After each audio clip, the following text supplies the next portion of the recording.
अस्सलाम वालेकुम। Programme news night के साथ मैं हूं सदफ़ यासिर। तो हमेशा की तरह हमारा जो आज का टॉपिक है वो महंगाई है, और महंगाई टॉपिक इसीलिए है क्योंकि बार बार कोशिश के बावजूद जो महंगाई है कंट्रोल नहीं हो रही। आए रोज़ घी की बात की जाए, आटे की बात की जाए, चीनी की बात की जाए, सबके जो रेट्स हैं वो बढ़ जाते हैं। और इससे सिर्फ ख़ास तौर पर जब पेट्रोल का रेट भी बढ़ता है तो उससे सारी चीज़ें मुतासिर होती हैं, हर चीज़ का रेट बढ़ जाता है, कारोबार भी मुतासिर होते हैं। तो ताजिर बरादरी मेरे साथ मौजूद है, मैं उनसे बात करूँगी। तो आप मुझे बताएँ कि जिस कदर महंगाई जो है वो हो चुकी है, तो क्या ऐसे में ख़ास तौर पर कारोबार चलाना आसान है? बिस्मिल्लाहिर्रहमानिर्रहीम जी। देखें, पूरे पाकिस्तान में पेट्रोल बढ़ने से काफ़ी महंगाई हो गई है। हम दुकानदार हैं यहाँ, हमें ये पता है कि जब महंगाई होती है तो लोग जो है ना, हमारी सेल जो है ना वो कम हो जाती है, क्योंकि वो लोगों में कुव्वत नहीं लेती कि वो कुछ ख़रीदारी कर सकें। जैसे ग्रोसरी है, दूध है, अपना वो जो किचन है, लोग उसको पूरा करने में लग जाते हैं। इस वजह से लोगों के पास जो बजट है वो कम हो जाता है महंगाई में। देखिए, अगर महंगाई हुई है तो लोगों की उजरत, मजदूरी, तनख्वाह वो भी साथ बढ़ना चाहिए। ये सारा अगर ये साथ बढ़ेगा तो अब 8 बाज़ारों में जो हमारी सेल है इन दिनों में, जब से ये पेट्रोल बढ़ा है, उससे पहले भी दुकानदार बड़े परेशान थे, उनसे किराए नहीं दिए जा रहे थे, लेबर को मजदूरी नहीं दी जा रही थी। ये जब से अब और मज़ीद महंगाई हो गई है, हमारी सेल अब ना होने के बराबर है, बल्कि तो अब मजदूरी, लेबर की जो मजदूरी है वो भी लोगों दुकानदारों के लिए निकालना बड़ा मुश्किल है। गवर्नमेंट को चाहिए कि ये जो है ना, इन मसाइल को देखें। अगर ये ऐसे महंगाई करेंगे, आगे बल्दियाती इलेक्शन है, गवर्नमेंट किस तरह इन बल्दियाती इलेक्शनों को मैनेज करेगी? कैंडिडेट के लिए तो लोगों का दरवाज़ा बेल देना बड़ा मुश्किल हो जाएगी। लोग तो बहुत नालां हैं, लोग इस तब्दीली को 3 साल से देख रहे हैं कि कब ये तब्दीली आएगी, कब हम खुशहाल होंगे, लेकिन ऐसा अभी तक कुछ नहीं हुआ। मेरा गवर्नमेंट से रिक्वेस्ट है कि इन चीज़ों को देखा जाए, आवाम को कोई सहूलत दी जाए। जैसे ये अब सेहत कार्ड है, इसमें भी अभी लोग परेशान हैं, उन्हें समझ ही नहीं आ रही कि कौन सा इलाज करवाना है, कौन सा नहीं करवाना। ये सहूलतें अगर आप लोगों की दहलीज पर नहीं देंगे तो उसके अलावा कोई फ़ायदा नहीं है। जैसे हम महंगाई पे बात कर रहे हैं, आपने भी यही कहा कि महंगाई बहुत ज़्यादा हो गई है डेफिनेटली। तो क्या इससे लोगों की क़ुव्वत ख़रीद नहीं कम हो जाती? और क़ुव्वत ख़रीद कम होने से भी कारोबार मुतासर होते हैं। लेकिन अगर देखा भी जाए, महंगाई होने के बावजूद हमें जो बाज़ारों में रश वैसे का वैसे नज़र आता है। क्या लोग मजबूर हैं कि उन्होंने अगर एक चीज़ लेनी है तो लाजमी लेनी, चाहे आपकी क़ुव्वत ख़रीद कम हो गई हो? देखें जी, मैं ये आपको बता दूं कि अगर महंगाई होती है तो दुकानदारों की सेल में तो डेफिनेटली कमी होती है। उनकी जो सेल कम होती है। ये जो आपको बाज़ारों में रश नज़र आता है, ये मोस्टली कोई ना कोई अपनी ज़रूरियात ज़िंदगी की चीज़ लेने के लिए आ जाते हैं। जहाँ बंदा 10 चीज़ें लेने आता था, अब वहाँ 2-3 लेके वापस जाता है, क्योंकि उनके पास बजट नहीं बचता। अगर महंगाई नहीं होगी, लोगों की तनख्वाह ज़्यादा होगी, तो वो 10 चीज़ें ही लेंगे। बेचारे ये मजबूरी के तौर पे लोग आते हैं, कोई सब्ज़ी सस्ती ख़रीदने के, जी जंग बाज़ार सस्ती मिल जाएगी। बहरहाल यहाँ सस्ते बाज़ार हैं, कुछ सस्ती चीज़ों की खातर लोग आते हैं। ये रश इसलिए नहीं है कि लोगों के पास पैसे हैं, लोगों के पास फ्री हैंड है कि जो मर्ज़ी ले लें, तो ऐसा कोई बात नहीं है। तमाम दुकानदारों की 12-13 हज़ार दुकानदार है ये 8 बाज़ारों में। ये जिससे मर्ज़ी आप इंटरव्यू कर लें, उसकी सेल में बहुत ज़्यादा। और जो इंटरटेनमेंट है, लोग अपना किचन पूरा करने के बाद जो इंटरटेनमेंट है, फूड पॉइंट है, जिस तरह आइसक्रीम की दुकानें हैं, उसके ऊपर बिल्कुल ही रश कम हो गया है। जो लोग अपना किचन पूरा कर लेते हैं, वो बच्चों को अब इंटरटेनमेंट नहीं करवा पा रहे। तो लिहाजा गवर्नमेंट इन चीज़ों को बिल्कुल देखे। आगे बल्दियात में भी मुँह दिखाना है, बल्दियात में कैंडिडेट ने जाना है, तो हमारी सेल वाकई कम हुई है। और ये मज़ीद अगर पेट्रोल को और महंगा करेंगे तो फिर तो बहुत बुरे हालात हो जाएंगे, किराया भी नहीं दिया जाएगा। और कई लोग दुकानें छोड़ के चले गए हैं, बेचारों ने बड़ी खुशी से 8 बाज़ारों में किराए पे दुकान ली, अपना सेटल किया उस दुकान को, लेकिन वो साल बाद चले गए, उनसे किराया ही नहीं दिया गया। अच्छा, आप बताएं कि जिस तरह से हुकूमत से हम लोग रिक्वेस्ट हमेशा से करते आ रहे हैं कि चीज़ों को कंट्रोल करे, अपनी पॉलिसीज़ को बेहतर करे, लेकिन लगता है कि जिस कदर महंगाई हो चुकी है, इसको हुकूमत महंगाई को कम कर सकेगी? जी फ़िलहाल तो नहीं नज़र आ रहा, क्योंकि दूसरे दिन 10 दिन बाद, महीने बाद कभी पेट्रोल ज़्यादा हो गया, पेट्रोल का रेट ज़्यादा हो गया, कभी बिजली का ज़्यादा हो गया है। इसी की वजह से बाकी सारे मामला ज़्यादा हो जाते हैं, कोई कंट्रोल नहीं हो रहा इनसे। तो पेट्रोल का रेट जब बढ़ता है तो क्या समझते हैं कि सिर्फ पेट्रोल का रेट ज़्यादा हो रहा है, या ये कहेंगे कि सब्जियां हो गई, फ्रूट्स हो गए, आपकी अशिया खुरनोश हो गई, हर चीज़ का रेट बढ़ जाता है? हर चीज़ का सप्लाई जब होता है ना, ज़्यादा पेट्रोल की वजह से ही होता है। सब्जियां, खाने वाली हर चीज़, चीनी, आटा, हर चीज़ महंगा हो जाता है। ये गरीब के लिए बड़ा मसला है ये। कुछ लोग सरवाइव कर जाते हैं, उनके पास अखराजात हैं कर लेते हैं, जिनके तजारत है कर लेते हैं, लेकिन जो गरीब तनख्वाहदार आदमी है वो पिस रहा है बहुत। तो क्या लगता है हुकूमत कहाँ पर आकर कोई कोताही कर रही है, चीज़ें सही नहीं कर पा रही? हुकूमत से कंट्रोल ही नहीं हो रहा अब। तो क्या समझते हैं कि आने वाले टाइम में चूँकि इलेक्शन भी नज़दीक हैं, कहीं ना कहीं इस हुकूमत को दोबारा देखते हैं? लग नहीं रहा कि इनको दोबारा कोई बंदा वोट देगा, जैसी पोजीशन है फ़िलहाल। ठीक है, आपको भी ये लगता है कि जो पोजीशन इस हुकूमत ने अभी बना ली है आने वाले टाइम में कहीं नज़र नहीं आती? मैं यही कहूँगा ये जुल्म है, जुल्म करे गवर्नमेंट। मुझे कतील शफाई का एक शेर याद आ रहा है, कतील बड़ा ही मुनाफी है वो शख्स जो जुल्म तो सहता है बगावत नहीं करता। इस गवर्नमेंट के ख़िलाफ़ बगावत नज़र आ रही है। जिस तरह कि हमारा कारोबार कॉस्मेटिक्स के मतलब है, वो एक चीज़ 1 रुपए की थी ना, अब 5 रुपए में बिक रही है और कारोबार बिल्कुल ठप हो के रह गया कॉस्मेटिक्स वगैरह का, होल सेल का। वहाँ पे आप कहते हैं रश नज़र आ रहा है, रश वो जो राह गुज़ीरों का रश है, जो गुजरने वाले अपनी दुकानों पे जाने वाले जो मुलाजमिन, उनका रश है। शॉपिंग करने वालों का कहीं रश नहीं है यहाँ पे। और इतनी महंगाई कभी हमने सोचा नहीं था। मेरे ऊपर 5 पर्चे नून लीग दौर के PTI की खातिर, और हमने इसलिए ये FIR बर्दाश्त नहीं की थी कि हमारे ऊपर अगर ये जुल्म किया जाए, और हम जुल्म कब तक बर्दाश्त करेंगे। जैसे आप सपोर्टर किसके थे? मैंने कहा जी मेरे ऊपर 5 FIR है ज़ुमाना जहालत की। अब तो नया पाकिस्तान है। मैं वर्किंग कमेटी पंजाब का मेंबर हूँ, तहरीक इंसाफ का, और मैं खान साहब का बैनर, मेरा वलीमा था और मुझे पुलिस पकड़ने के लिए आई हुई थी। हम इस हद तक PTI के साथ रिलेटेड थे। अब मेरा ख्याल मेरे जैसे वर्कर और एक अदरा कारकुन मायूस हो चुके हैं, और बाकियों का मुझे कुछ नहीं पता। इतनी नाउमीदी, मायूसी की वजह क्या समझते हैं कि क्यों इस पर नौबत आ गई है? महंगाई को इसका कहेंगे आप, महंगाई की वजह से, या ओवरऑल एक चीज़ें नहीं सेट हो पा रही? ओवरऑल महंगाई की तो पूरे वर्ल्ड में इस वक्त चल रही है। जो हमने इम्पोर्टेड तर्जमान ला के रखे हैं ना, जिनको हमने बागडोर संभाल दी है मुख्तलिफ महकमों की, उनको ये नहीं पता। जो हमारे पिछले वज़ीर ख़जाना थे, उनको टमाटर का रेट ही नहीं पता था। हमें पब्लिक हम तस्वर कर रहे थे इमरान खान पब्लिक में से आम लोगों को आगे लाएंगे। हमें नहीं पता था ये इम्पोर्टेड लोग आगे लाएंगे, गोल्ड स्मिथ के साथियों को आगे लाएंगे, हमें नहीं पता था। हम यही समझ रहे थे कि आम पब्लिक में से आम वर्कर आगे आएगा, जिसको टमाटर का, घी का, पेट्रोल का, चीनी की कीमत का पता चलेगा उसका क्या असर होता है। जिस तरह मजदूर तबका पिस रहा है, तनख्वाहदार तबका बहुत सबसे ज़्यादा वो पिस रहा है, जो तनख्वाहदार तबका है।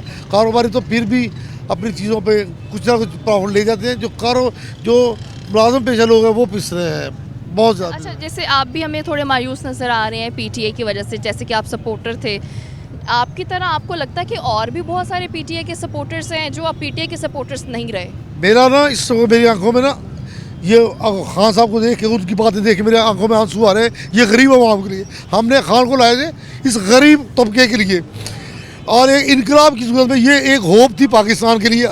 ये एक हुकूमत नहीं, होप है जो नौजवान तबके की, स्टूडेंट की, गरीब की ये होप टूट रही है। जिस तरह हमने 126 दिन धरना दिया था, जिसमें हमने सिवा नाफरमानी का भी ऐलान किया था, बिजली के बिलों के भी जलाए। क्या अब हम अपने आप को जला लें?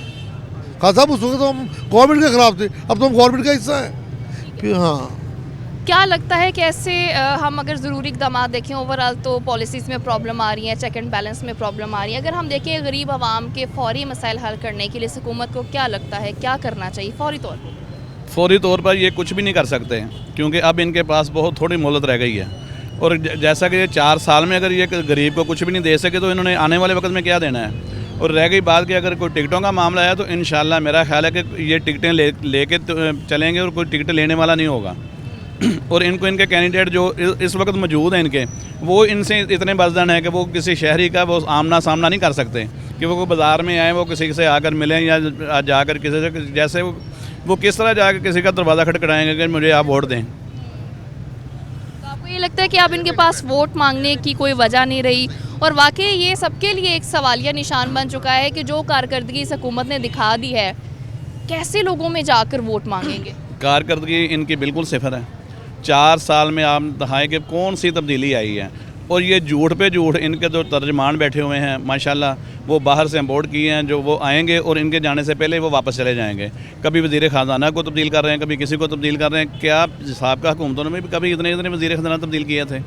अगर ये काम नहीं कर सकते तो इनको तो इज़्ज़त के साथ खुद ही छोड़ देना चाहिए था। तजर्बे की कमी थी।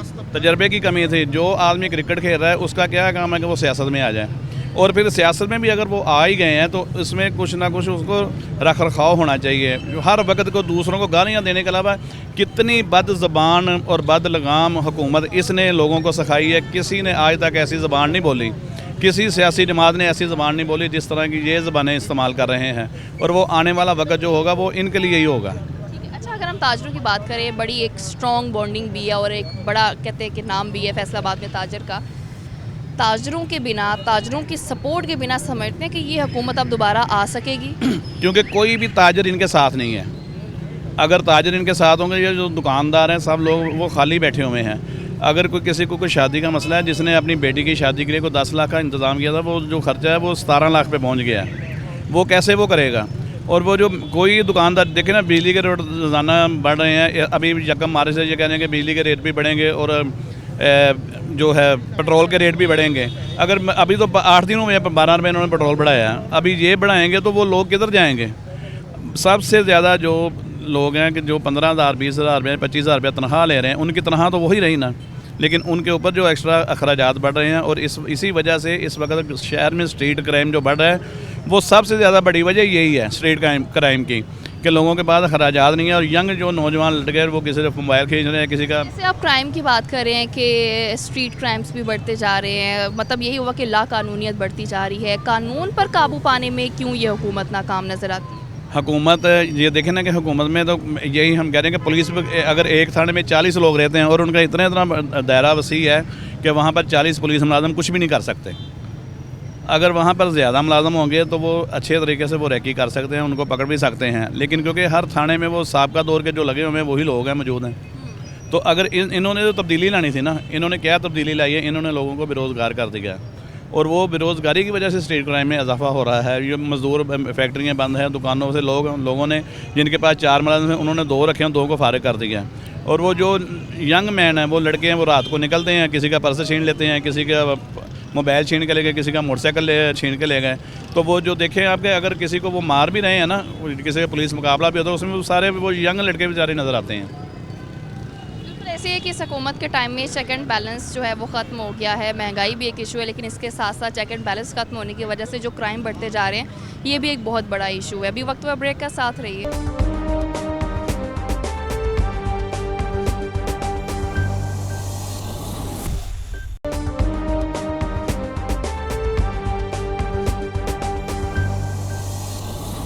तो क्या लगता है कि महंगाई वाकई बहुत ज़्यादा हो गई है?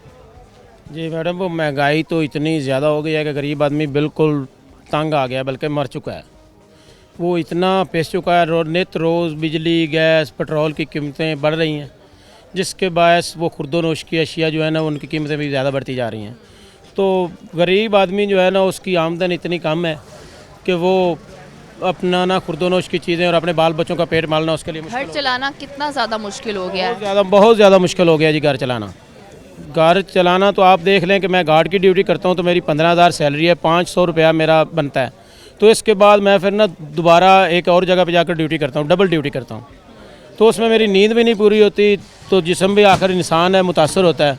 तो वज़ीर-ए-आज़म ने सबसे पहले ये कहा था कि मुझे पता है, पहली तकरीर में, कि मुझे पता है कि लोग डबल ड्यूटियाँ करते हैं और उनका फिर गुजारा होता है, तो मैं एक ड्यूटी सिंगल कर दूंगा और तनख्वाहें इतनी बढ़ा दूंगा और खुर्दोनिश की अशिया और बाकी मामलात इतने सेट कर दूंगा कि वो खुश हो जाएगा। लेकिन उसने तो खुश करने के बजाय हमें बिल्कुल मार ही दिया कि हमारा गुजारा नहीं हो रहा, बाल बच्चे बिल्कुल भूख से नडाल हो रहे हैं, कोई किसी किस्म का रिलीफ नहीं मिल जब रहा। वो हुकूमत में आए थे तब आपको वाकई लगा था कि बेरोजगारी भी खत्म होगी, सब कुछ ठीक होगा? हाँ जी बिल्कुल, हमने तो इसीलिए हम तो बहुत खुश थे कि भाई ये पहला आदमी आया जो तब्दीली लाएगा और हमको और सब बल्कि हर तबके को रिलीफ देगा। तो लेकिन उन्होंने किसी भी तबके को रिलीफ नहीं दिया, तो हर बंदा, ऊपर वाला, नीचे वाला और मीडियम वाला सब ही परेशान है। तो अभी भी कोई 1.5 साल जो बाकी है उसमें उन्हें चाहिए को कोशिश करें कि शायद कोई रिलीफ दिया जा सके। तो आप मुझे बताएं कि जैसे हम रिलीफ की बात करते हैं कि रिलीफ वैसे मिल नहीं रहा, वजह क्या समझते हैं कि आखिर ये हुकूमत क्यों नाकाम है रिलीफ देने में आवाम को? लेकिन जी बिस्मिल्लाहिर्रहमानिर्रहीम, सबसे पहले बात यह है कि हुकूमत रिलीफ देने में नाकाम इसलिए उसकी प्लानिंग नहीं है। अगर गुर्बत के हवाले से देखा जाए तो गुर्बत इतनी ज़्यादा बढ़ चुकी है कि हर चीज़ रोज़ बरोज़ बढ़ती जा रही है। अभी सुबह को कुछ रेट्स होते हैं, शाम को कुछ और होते हैं, दोपहर को कुछ और होते हैं। गरीब आदमी इतना परेशान है कि वो क्या करे, घर के रेंट दे, बाल बच्चे को पाले, कैसे चलाए घर को। जो चीज़ें रोज़मर्रा इस्तेमाल की हैं वो इतनी महंगाई से मतलब कि ऊपर जा रही हैं कि हर बंदा ही परेशान है, हर तबके के लोग परेशान। जो गरीब आदमी जिसके सोर्सेज इतने ज़्यादा नहीं हैं, वसाइल नहीं हैं, वो कैसे अपना घर चलाएगा, कैसे अपने बच्चों को पालेगा, कैसे अपने घर का रेंट देगा, खाना पीना कैसे चलेगा। तो ये हुकूमत के जो दावे थे वो फ़िलहाल तो कहीं भी कुछ नज़र नहीं आ रहा, बजाय कि उल्टा ही चल रहा है। ठीक है, मानते हैं महंगाई होगी इंटरनेशनल लेवल पे बहुत ज़्यादा होगी, लेकिन हुकूमत को चाहिए उसके लिए कुछ प्लान करे, कुछ सब्सिडीज़ दें ताकि लोग अपने जो ज़िंदगी है उसको आराम से गुजार सकें, या हालात कुछ इस तरह के हों कि हर बंदा खुशहाली से अपना निज़ाम चला सके। लगता है कि ये हुकूमत आगे कोई अच्छा प्लान करती नज़र आ रही है? जी, उम्मीद पे दुनिया कायम है। हम तो चाहते हैं कि अल्लाह करे कि ये काम इतने अच्छे कर दे, इतने अच्छे काम कर दे कि हम किसी और तरफ देखें ही ना। ये जब से हमने होश संभाला है ऐसे ही हालात चल रहे हैं। तो इन पर खान साहब पे बहुत ज़्यादा होप्स थी कि ये कुछ मुल्क और कौम के लिए बेहतर करेंगे, गरीबों के लिए बेहतर करेंगे। तो अभी उम्मीद तो देखो, उम्मीद के बगैर तो कुछ भी नहीं है ना। उम्मीद तो अभी भी है, शायद कि अल्लाह करे कि हालात अच्छे कर दें, कुछ ऐसे तब्दीलियाँ लाएँ, कुछ ऐसे प्लान करें कि जिससे आम आदमी का जो म्यार ज़िंदगी है वो बेहतर हो सके। तो हमारी गुजारिश है कि अभी साल डेढ़ जो बचा है, कम से कम ये साल डेढ़ में ही कुछ अवाम के लिए ऐसी बेहतरी कर दें कि अगले इलेक्शन में भी लोग सोचें भी यार चलो खान साहब को वोट दें। वरना जो पोजीशन इस वक्त जा रही है, मेरा नहीं ख्याल कि खान साहब को लोग बैक करेंगे। बहुत मुश्किल। मुझे बताएं कि जैसे ये भी कह रहे हैं कि उम्मीद रखनी चाहिए कि शायद बेहतरी आ जाए, तो आपको भी लगता है कि आपने वो उम्मीद रखी हुई है कि शायद ये हुकूमत कहीं ना कहीं जाकर कुछ तो बेहतर कर ही देगी? बिस्मिल्लाहिर्रहमानिर्रहीम। शुक्रिया सिटी 41। उम्मीदें तो हमें बहुत वाबस्ता थी इन लोगों से, लेकिन इतने कि ये लोग नाकाम और नकम्मे हो चुके हैं कि आपकी सोच है। सबसे पहले तो देखे जी, खान साहब ने बड़े बड़े वादे किए थे, दावे किए थे कि कोई फालतू दौरा नहीं होगा। अब ये एक दौरा करते हैं तो 72 सीटर जो है ना, इनके मतलब 72 मेम्बरान इनके दौरे के साथ होते हैं। वो बर्डन किस पे पड़ना है? आवाम पे पड़ना है। इधर आते हैं जी, पेट्रोल बढ़ा दिया, आवाम पे बर्डन डाल दिया, अपना दौरा एक कर लिया ज़्यादा। एक एक चाय के ऊपर 22 लाख 30 लाख इनका खर्चा आ रहा है। हमें तो इन्होंने इतना मायूस कर दिया है कि अब हम बहुत मुश्किल होगा कि हम अपने फैमिली। हो सकता है जो दौरे कर रहे हैं वज़ीर आज़म, वो कुछ सोच के कर रहे हों कि अब हालात ऐसे हो गए हैं कि दूसरे मुल्कों के पास जाने पर भी मजबूर हो गए। जैसे कि अभी रशिया का भी दौरा किया है उन्होंने, तो हो सकता है रशिया के साथ कुछ सेटलमेंट चलने वाली हो, कुछ बेहतरी की हम कह सकते हैं कि कोई गुंजाइश होगी।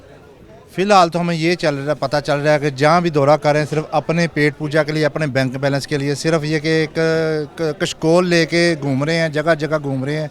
ये कह रहे थे कि मैं फ़लाँ नहीं जाऊँगा, IMF के पास नहीं जाऊँगा, या कहीं हम कर्जा नहीं लेंगे। हमें तो इन्होंने कशकोल में डाल दिया। इन्होंने अपने 5 साल पूरे कर लेने हैं, हमारे लिए दलदल पैदा कर दी इन्होंने। हमें रिलीफ देने के बजाय हमें और इन्होंने डिस्टर्ब कर दिया है। और इतना कि इन्होंने कर्जा ले लिया कि मुझे लगता है कि आने वाली जो नस्लें हैं ना, वो बहुत ज़्यादा गमगीन हालात से गुजरेंगी। आने वाले टाइम में इस हुकूमत को कहीं देखते हैं कि जिस कदर एक तो IMF से कर्जा लेकर लोगों को टैक्स में डबोया हुआ है कि टैक्स लेकर वो कर्जा पूरा करना है, तो आने वाले टाइम में लगता है कि ये हुकूमत कहीं ना कहीं नज़र आती है? बिस्मिल्लाहिर्रहमानिर्रहीम। बहुत शुक्रिया सिटी 41। देखें जी, IMF के पास बहुत सारे कंट्रीज़ ऐसे हैं जिन्होंने अपनी जान छुड़ा ली। जैसे कि ये अपने जलसों में कंटेनर पे खड़े होकर कहते थे कि जी मैं IMF के पास नहीं जाऊंगा, मैं कर्ज़े नहीं लूँगा, मैं कुछ ऐसी पॉलिसीज़ बनाऊंगा, स्ट्रेटजीज़ अपनाऊंगा जिससे आवाम को रिलीफ मिलेगा, ये मुल्क जो है ना वो तरक्की पे गामजन होगा। लेकिन मुझे समझ नहीं आ रही खान साहब की कि वो कौन सा प्लान है। ना तो कोई टीम वर्क इनके पास है, ना कोई ऐसी टीम है, और साथ ही साथ जो IMF के पास जो हम शराइत अब सेटलमेंट करने जा रहे हैं या कर चुके हैं, उसमें तो आगे सिर्फ तारीकी नज़र आ रही है, अंधेरा नज़र आ रहा है। ये तो कहीं नहीं नज़र आ रहा है कि हमें कोई रोशनी की किरण नज़र आती हो कि जी हमें, आप देखें ये जो इसका जो है इंटरेस्ट रेट वो कहाँ का कहाँ पहुँच गया है। अब स्टेट बैंक को हमने जो है वो बिल्कुल ही ओपन कर दिया है कि जो भी शराइत IMF पीछे से देगी उसी के ऊपर जो है ना वो अमल दरामद होगा। तो ये कैसे चलेगा? मैं देखें, हम ताजर भाई हैं, छोटी बरादरी, ताजर बरादरी से हमारा ताल्लुक़ है, छोटी इंडस्ट्री बंद हो रही है, बैकबोन है, हम सब लोग बैकबोन है इस मुल्क की। जब बैकबोन में कोई फ्रैक्चर आएगा, बैकबोन के अंदर कोई ना कोई मसला होगा, तो फिर आप मत सोचें कि इस मुल्क को किसी भी सूरत में प्रोग्रेस मिल सकती है। प्रोग्रेस बिल्कुल कोई नहीं होगी। मैं तो बहुत ज़्यादा डिसहार्ट हूँ, मेरे ताजर भाई बहुत ज़्यादा डिसहार्ट हैं, और इसके साथ साथ आप देखें कि इनकी कोई पॉलिसी जो है ना, अच्छा जी 70 ईयर्स के अंदर जो कर्ज़ा लिया गया वो कहते जी 70,000 अरब रुपया था, और 30,000 अरब रुपया था, और जो अब कर्ज़ा लिया गया है इन 3.5 साल में वो कितना है जी 18,000 अरब रुपया। चले ठीक है, हमने मानते हैं कि 18,000 अरब रुपया ले लिया। 18,000 अरब रुपया लेके आपने कोई शो तो करें, हमें आवाम को बताएं तो सही कि आपसे टैक्सेस इकट्ठे किए हैं, हम आपको और भी टैक्सेस देने के लिए तैयार हैं।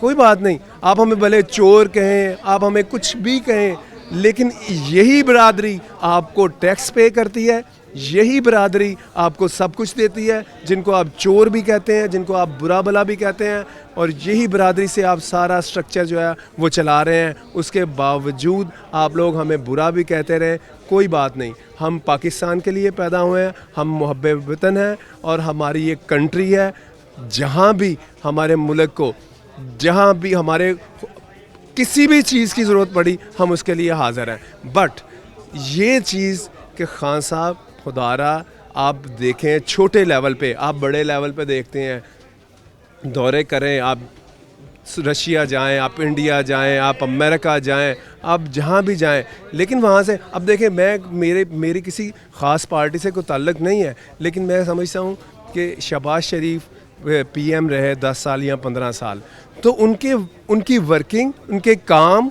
उनकी चीज़ें नज़र आती हैं। तुर्की गए, वहाँ से स्ट्रक्चर उठाया, ये मेट्रो ट्रेन ला दी, मेट्रो बस ला दी, इसी तरीके से बहुत सारी चीज़ें। आप इस गवर्नमेंट की मुझे कोई चीज़ तो बताएं, कोई प्लान तो बताएं। ऐसे ही कि हम कह सकते हैं कि कहीं ना कहीं प्लानिंग की कमी है जो कि होनी चाहिए। तो आप मुझे बताएं कि ये ऐसा भी तो नहीं कहीं होता कि एक मसनूई महंगाई का वर्ड हमें बड़ा सुनने को मिलता है कि इस हुकूमत में नाअहली, नाकामी ज़रूर होगी, खामियां भी होंगी, लेकिन कहीं ना कहीं जो लोग हैं वो खुद साख्ता तौर पर अगर किसी का रेट 10 रुपये है तो उसको 15 या 20 रुपये भी कर रहे हैं। ये हकीकत है? नहीं, ऐसी बात नहीं है।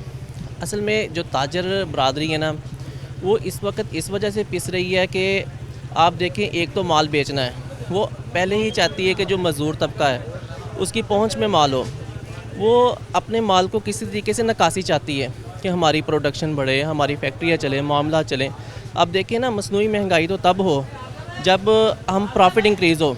हमारे जो मामलात हैं कि बिजली हर रोज़ बढ़ रही है, और जो अखराजात हैं और मामलात हैं, कपड़ा महंगा हो गया पीछे से, क्योंकि जो प्रोसीजर होता है पीछे से शुरू हो जाता है, तो वहाँ आते आते एंड यूज़र तक चीज़ वैसे ही महंगी होती जा रही है। तो ये मसनूई महंगाई तो तब होगी जब माल एंड यूज़र आसानी से ख़रीदे। तो ये मसनूई महंगाई नहीं है, ये महंगाई का तूफ़ान बहुत ज़्यादा है, जिसमें ताजर बरादरी और आम तबका सब के सब लोग पिस रहे हैं। ठीक है, बिल्कुल ऐसी है कि जो लोग हैं वो महंगाई से यकीनन मुतासिर तो हो रहे हैं। जैसे हम पॉलिसी की हमेशा बात करते हैं कि इनकी पॉलिसी में कहीं ना कहीं कोई ना कोई कमी रह गई है, लेकिन चूँकि 3.5 साल से ज़्यादा भी हो चुका है, तो देखते हैं कि जो टाइम रह गया इस हुकूमत के पास, शायद कहीं पॉलिसीज़ में बेहतरी आ जाए। बिस्मिल्लाहिर्रहमानिर्रहीम। देखें जी, जहाँ तक मेरा जहन काम करता है, ऐसी तो कोई बात दूर दूर तक नज़र नहीं आती, क्योंकि 3.5 साल का जो अरसा है वो बहुत ज़्यादा टाइम है। अगर इन्होंने, इमरान भाई आए थे जब इन्होंने कहा कि मैं 90 दिन में ठीक कर दूंगा, तो बहुत लोगों ने इनसे उम्मीदें लगा ली थी, लेकिन अब 3.5 साल का अरसा ये होता है वो बहुत ज़्यादा है। इनके पास कोई ऐसी पॉलिसी नहीं है जिसके मुताबिक वो चल के अवाम को रिलीफ दे सकें। ये मुकम्मल तौर पर ये गवर्नमेंट पॉलिसियों के लिहाज से फ़ेल हो चुकी है। अब ये देखें, थोड़ा सा टाइम रह गया, इन्होंने क्या करना है उसमें भी कुछ उम्मीद नहीं है, क्योंकि हर तबका जो है वो परेशान है। इनकी कोई पॉलिसी किसी भी दुकानदार, कोई कपड़े के कारोबार से मुंसलिक है, कोई किराने के मुंसलिक है, कोई दूसरे जितने भी कारोबार हैं, केमिकल्स हैं, डाइंग हैं, मिल्स हैं, कोई बंदा इनसे मतलब ना उम्मीद लगाए नहीं बैठा। सब मायूस हो चुके हैं। गवर्नमेंट को अब भी चाहिए, अगर वो आइंदा अपना कोई लाना चाहते हैं फिर दोबारा अपना टाइम, तो ये टाइम भी है, ये 90 दिन का जब पुकार रहे थे ना, अभी तो 90 दिन से ज़्यादा इनके पास टाइम पड़ा है। चाहे तो साहिब इक़्तिदार हैं, सब कुछ कर सकते हैं, लेकिन अवाम बिल्कुल मायूस हो चुकी है। अवाम को जो सब्ज़ बाग इन्होंने दिखाए हैं, वो सब्ज़ बाग आँखों में आंसुओं की शक्ल से अगर देखा जाए, जैसे हुकूमत की आप बात करते हैं कि हुकूमत जो है हर चीज़ में नाकाम है, इनकी पॉलिसीज़ में ख़राबी है, लेकिन हुकूमत दूसरी तरफ ये भी कहती है ताजरों के बारे में कि जो ताजर हैं वो टैक्स नहीं देते। ये देखें, सरासर झूठ है, बिल्कुल बकवास है। ये छोटा तबका ही टैक्स दे रहा है तो गवर्नमेंट चल रही है। जहाँ बड़े बड़े मिल ओनर जो हैं या बड़े बड़े जो अपने आप को समझते हैं हम बड़े मगरमच्छ हैं, उनकी किताबें खोल के देखें, आपको अंदाज़ा हो जाएगा कि टैक्स कौन दे रहा है। वो तो उल्टा ले रहे हैं, वो तो कहीं वाह या पंक्चर लगवाने जाते हैं या डॉक्टर को दिखाने जाते हैं या अपने बच्चों को स्कूल में दाखिल करवाने जाते हैं, उनकी तो वो भी चीज़ें वो डाल देते हैं खाते में। उनके पास फ्री पेट्रोल है, फ्री बिजली है, फ्री उनको मकान मिले हुए हैं, सहूलतें इतनी दी हुई हैं, इसके बावजूद वो करप्शन माफिया के लीडरान बने हुए हैं। तो क्या गरीब आदमी को तो कोई एक सहूलत भी नहीं दी है। डेफिनेटली सहूलियात देना भी ज़रूरी है। तो आप मुझे बताएं, शेख फैसल साहब ताजर हैं आप भी, तो कारोबार कितना मुतासिर होता है जब महंगाई अपने अरूज पर पहुंच जाती है? देखें जी, बात यह है कि जितनी देर तक गवर्नमेंट ताजरों के लिए आसान पॉलिसियां नहीं बनाएंगी, रॉ मटेरियल में, ख़ाम माल में तवज्जो नहीं देगी, उतनी देर तक महंगाई नीचे नहीं आएगी। इस महंगाई इतनी करूज पे पहुंच चुकी है कि कपड़ा इस वक्त बुनियादी ज़रूरियत से निकल कर लग्जरी में आ गया हुआ है। किसी वक्त कपड़ा ऐसे होता था कि बुनियादी ज़रूरियात होती थी, मगर ये सिर्फ़ अदम तवज्जो की वजह से, गवर्नमेंट की अदम तवज्जो की वजह से ये इस वक्त ज़वाल पजीर हो चुका हुआ है। आपने देखा होगा पिछले 2-3 साल पहले टमाटर महंगे होते थे और लूमें सस्ती होती थी, लोगों ने बेची, गवर्नमेंट ने एक्सपोर्ट को तवज्जो दी, लोगों ने दोबारा मशीनरी लगाई, लूमें लगाएं। अनफॉर्चुनेटली इन्होंने लोकल ताजरों पर कोई तवज्जो नहीं दी।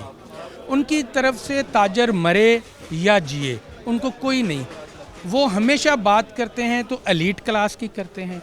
एलीट क्लास को ना तो महंगाई की कोई टेंशन है और ना ही किसी और चीज़ की टेंशन है। अगर टेंशन है तो सिर्फ़ और सिर्फ सफ़ेद पोश ताजर को है। उस छोटे ताजर को है, ना तो वो बैंक करप्ट है, ना तो वो कर्ज़े लेके भागता है, ना उसके बच्चे बेचारे के लंदन पढ़ते हैं, ना उसको हॉस्पिटैलिटी के लिए लंदन जाना पड़ता है। उस बेचारे ने इधर ही अपने बच्चे लेके जाने हॉस्पिटल में, इधर ही उसने अपने बच्चों को पढ़ाना है, इधर ही उसने धक्के खाने हैं। मगर महंगाई की वजह से ना तो वो सही तरीके से बच्चों को पढ़ा पा रहे हैं, ना ही वो अपने घर का राशन चला रहे हैं, ना ही अपने घर का वो खर्चा कर रहे हैं। तो हम किसको कहें? हम किस स्टेज पे आ चुके हुए हैं कि किसी बंदे की कोई तवज्जो नहीं है, ना अपोजिशन की। आप अपोजिशन को देख लें, आज भी वो यही कह रहे हैं कि हम लोग गवर्नमेंट को गिरा देंगे। किस लिए? सिर्फ इसलिए कि एंड टाइम चल रहा है, उनकी अपनी सीटें पक्की हो रही हैं और कोई वजह नहीं है, आवाम का कोई दर्द किसी को नहीं है इस वक्त। बिल्कुल ऐसे ही, बहुत शुक्रिया। ताजर भी परेशान हैं, कारोबार मुतासर होते हैं, लोगों का घर चलाना भी मुश्किल हो जाता है। पॉलिसीज़ कहीं ना कहीं बीच में आड़े आती हैं कि पॉलिसीज़ को बेहतर होना चाहिए। तो अभी वक्त पर ब्रेक का साथ रहिए।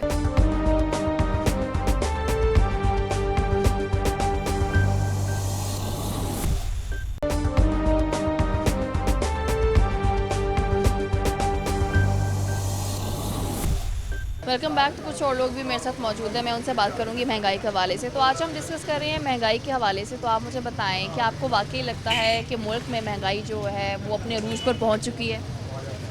जी, इस टाइम तो बहुत ज़्यादा अरूज पे पहुंच गई है। जो आम आदमी है उसका जीना बहुत मुश्किल हो गया इस टाइम, और किसी चीज़ पे कंट्रोल नहीं कर रही गवर्नमेंट। ना डॉलर पे कंट्रोल हो रहा है, पेट्रोल की कीमतें बहुत ज़्यादा बढ़ रही हैं, और जो ज़रूरत की रोज़ की अशिया हैं, खाने पीने की, वो चीज़ें इस टाइम देख लें आप कहाँ चलेगी। अगर मैं पॉलिसीज़ की बात करूं, आप इस हुकूमत की पॉलिसी से मुतमईन है? नहीं। क्या प्रॉब्लम देखते हैं? कोई एक जगह पे चीज़ स्टेबल ही नहीं है, हर जगह पे महंगाई का रोना है, हर बंदा परेशान है। इसी वजह से लोग परेशान हैं। चेक एंड बैलेंस की भी कमी समझते हैं? है ही नहीं है, कुछ भी नहीं है। उसके पास वज़ीर ही नहीं है जो मुल्क को चला सके। वो खुद शाम को कुछ बयान देते हैं, रात को कुछ होता है। अच्छा, जैसे हम महंगाई की बात करते हैं, कहीं ना कहीं ये समझते हैं कि खुद साख्ता तौर पर भी महंगाई की जा रही है हुकूमत का नाम लेकर। बिल्कुल ऐसे हो रहा है ऐसे। एक जगह पे जाएं, एक शॉप पे और रेट है, दूसरी शॉप पे जाएं और रेट है। बाद में वो कहते हैं कि जी तब्दीली है, तब्दीली का रोना रो रहे हैं सब लोग। मेरे में काफ़ी हद तक हम लोगों को भी ठीक होने की ज़रूरत है। बिल्कुल चेक एंड बैलेंस होना चाहिए। चेक करें, मार्केट में जाएं, हर दुकान पे जाके विज़िट करना चाहिए उन्हें कि ये क्यों महंगाई बढ़ा रहे हैं। एक दुकान पे कुछ रेट है, दूसरी दुकान पे कुछ रेट है, तीसरी दुकान पे कुछ रेट है, रेट ही नहीं मिलते एक दूसरे से। अच्छा, पहली हुकूमतों में ये चेक एंड बैलेंस देखते थे आप कि तब ये चीज़ें मेंटेन थी? पहले मेंटेन थी ये। इधर इस वक्त माफिया हर तरफ जुड़ा हुआ है, जहाँ पे चले जाएं वो हर बार यही कहते हैं तब्दीली का रोना, और दें वोट तब्दीली को, और दें। तब्दीली की वजह से सब लोग परेशान हैं। अच्छा, आपने वोट किसको किया? ये मैंने पीटीआई को दिया है वो। आज उस पर खुश हैं आप? नहीं, खुश भी हैं और नाराज़ भी हैं, दोनों चीज़ें हैं। इसमें ये दो चीज़ें हैं। एक तो इमरान खान अकेला कुछ नहीं कर सकता, ठीक है। तो साथ में नीचे दुनिया बैठी हुई है ना सारी, जो दुकानदार लोकल दुकानदार हैं, ये इनके मनमानी के अपने रेट भी ज़्यादा हैं। कंट्रोल प्राइस वाले जो ऊपर बैठे हुए हैं ना, तो वो नहीं है, वो टीम अच्छी नहीं है। भी तो हुकूमत ने काम करना है। चेक एंड बैलेंस जिसे कहा जाता है वो हुकूमत नहीं रख पा रही। वो चाहिए, जो गवर्नमेंट को चाहिए कि प्राइस कंट्रोल वाली जो टीम है ना, वो अच्छी से अच्छी बनाए अपने। हाँ, तो वही सारा मसला है। बाकी गवर्नमेंट से हम मुतमन भी हैं, और महंगाई सिर्फ इशू है गवर्नमेंट का, बाकी कोई इशू नहीं। महंगाई ये नहीं समझते कि सबसे बड़ा इशू है गरीब आवाम का? बिल्कुल है, कोई शक नहीं है इसमें। लेकिन आप फिर भी देख लें ना, जाकर इतनी महंगाई के बावजूद भी कि गोश्त वाली दुकान पे चले जाएं, आप बैठ के देख लें 10-20 मिनट, तो सारा शाम को बिक जाएगा, ठीक है। फल वाली दुकान पे चल जाए, ठीक है, सब कुछ बिक जाता है इतनी महंगाई के बावजूद। लोग मजबूर है ना लेने पर। कुछ लोगों ने अपने अखराजात भी बढ़ाए हुए हैं ना, आप ये भी देखें ना। सारा ये गवर्नमेंट पे ना डालते जाएँ, अपना भी कसूर है आवाम का थोड़ा सा, ठीक है। आप बताएं, महंगाई वाकई बहुत ज़्यादा हो गई है? जी बेटा, बहुत ज़्यादा महंगाई है। हम मज़दूर आदमी बिल्कुल चूल्हा जो हमारे ठंडे पड़ चुके हैं। हमारे पास ना खाने के लिए कुछ है। ये जो ताजर हजरात हैं हमसे ये फ्रूट वगैरह, खेस दरिए वगैरह लेते हैं, लेकिन हमारा गुजारा बहुत मुश्किल हो गया। हम बस आखिरी सांसें ले रहे हैं। क्या है, आप मजदूरी कर? मजदूरी, कंबल वगैरह, खेस वगैरह इधर ना मंडी में मैं सेल करता हूँ, लेकिन वो काम बिल्कुल बंद हो गया, जिसकी वजह से ये मैं फ्रूट इधर से लेके सेल करके बच्चों की रोज़ी कमाता हूँ, और बहुत मुश्किल हो गया। बिल्कुल ऐसे नदीम अलावाला भी मेरे साथ मौजूद है। नदीम साहब, लोगों से जब बात करते हैं काफ़ी मायूस भी दिखाई देते हैं, ताजर भी काफ़ी हद तक मायूस नज़र आते हैं कि जो उनका कारोबार है वो भी इस बढ़ती महंगाई में, ख़ास तौर पर जब पेट्रोल का रेट इतना ज़्यादा 12 रुपये बढ़ा था, अभी भी यही कहा जा रहा है कि हो सकता है आने वाले दिनों में बढ़ जाए। कारोबार कितना मुतासिर होता है इन सब चीज़ों से? जी बिस्मिल्लाहिर्रहमानिर्रहीम। कि जैसे कि आपने मुख्तलिफ़ लोगों से हमारे मार्केट के हवाले से बात की है, महंगाई के हवाले से, मैं अमीर से लेकर गरीब आदमी हर बंदा परेशान है। इंडस्ट्रियलिस्ट से लेकर ट्रेडर, और ट्रेडर से लेकर आम दुकानदार, मोहल्ले के दुकानदार। महंगाई की जो नई लहर इससे आगे जो नज़र आ रही है हमें, इससे भी ज़्यादा ख़तरनाक है, क्योंकि रशिया ने यूक्रेन के ऊपर आज सुबह आपने देखा होगा न्यूज़ में हमला कर दिया। आज ही पेट्रोल की आलमी सतह पे कीमत 102 रुपये फ़ी बैरल हो गई है। अब भी हमारे जैसे मुल्क जो हैं बिल्कुल वो सर्वाइवल नहीं कर सकते, जिनकी मैशत पहले ही बहुत कमज़ोर है और ऑलरेडी वो कर्ज़ों में डूबे हुए हैं। अब क्या है कि इन लोगों की सुपर पावर्स की आपस की जंग, आपस के अना का मसला, और गरीब मुल्कों के ऊपर बोझ बढ़ेगा। ये हमें हमारी गवर्नमेंट को चाहिए, और इसकी टाइमिंग जो है वो हमारे साथ नहीं कर रहे हैं। इमरान खान साहब का विज़िट रशिया का, वो अमेरिका, इसको आज उनका मैं बयान पढ़ा, बड़ा खौफनाक उनका, हमने इसको वॉच कर रहे हैं कि इस विज़िट को थ्रेट समझा जा रहा है अमेरिका की तरफ से। हाँ, हमने, हालांकि हमारे प्राइम मिनिस्टर साहब ने इसको वाज़ेह तौर पर कहा कि हम पहले हमने जो गलती की थी अमेरिका और रशिया की कोल्ड वॉर में, अब किसी ब्लॉक का हम हिस्सा नहीं बनेंगे। ये हमारी तरफ से बड़ा अच्छा बयान आया है, लेकिन अफ़वाम व तहीन के साथ ये मुल्कों को बैठना चाहिए। लेकिन मैं इसके साथ साथ ये भी कहूँगा, देखें ये गलत बात है किसी मुल्क पर हमला करना, लेकिन इसके अलावा पाकिस्तान ने 70 साल से कश्मीर के इशू के ऊपर कितनी आवाज़ें उठाई, आज तक यूरोप कोई नहीं बोला। उधर कितना जुल्म हो रहा है, फ़लस्तीन पे कितना जुल्म हो रहा है, आज यूक्रेन पे हुआ है, तो आज सारे जो तरक्की याफ्ता मुल्क हैं उनकी तरफ से वो मज़ामती बयान आ रहे हैं। क्या कश्मीर के ऊपर उनकी आंखें बंद हैं? उधर जो जुल्म हो रहा है उसका कोई पता नहीं है। हमारे मुल्क में इसमें तो वैसे आप इस हुकूमत को क्रेडिट देंगे, क्योंकि अगर देखा जाए तो वज़ीर आज़म ने कश्मीर के इशू को काफ़ी हाईलाइट किया। बिल्कुल मुझे क्रेडिट देना चाहिए, और इस मौके के से गवर्नमेंट पाकिस्तान को, रियासत को फ़ायदा उठाना चाहिए कि जो जो यूनाइटेड नेशन के मसाइल हैं कश्मीर समेत और फ़लस्तीन, वो हमारे इस मौके के जो यूक्रेन के साथ ही नथी करके उसका भी हल निकालना चाहिए ताकि पूरी दुनिया में, खित्ते में अमन आए। ये सुपर पावर्स की लड़ाई हमारे जो नेबर्स कंट्री हैं, सराउंडिंग कंट्री हैं, उनके लिए बहुत ज़्यादा नुकसान है। अमन पैदा करने के लिए इस हुकूमत को अपनी पॉलिसीज़ में भी बेहतरी लानी चाहिए, जो कि हमें कभी नज़र नहीं आई। 3.5 साल हो चुके हैं, कुछ टाइम रह गया है।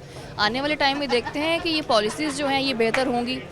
इंशाअल्लाह ताला देखें, मायूस कभी नहीं होना चाहिए। गवर्नमेंट अपनी सतह पे बहुत ज़्यादा कोशिश कर रही है एक्सपोर्ट के हवाले से। जो अच्छी चीज़ है, एक्सपोर्ट इस दौर में बेहतर हुई है। हाँ, हमारी जो लोकल इंडस्ट्री है वो बहुत बुरी तरह फ्लॉप है। उसमें बहुत मुख्तलिफ रीज़न है, महंगाई की, बिजली की, गैस की और टैक्सेस की।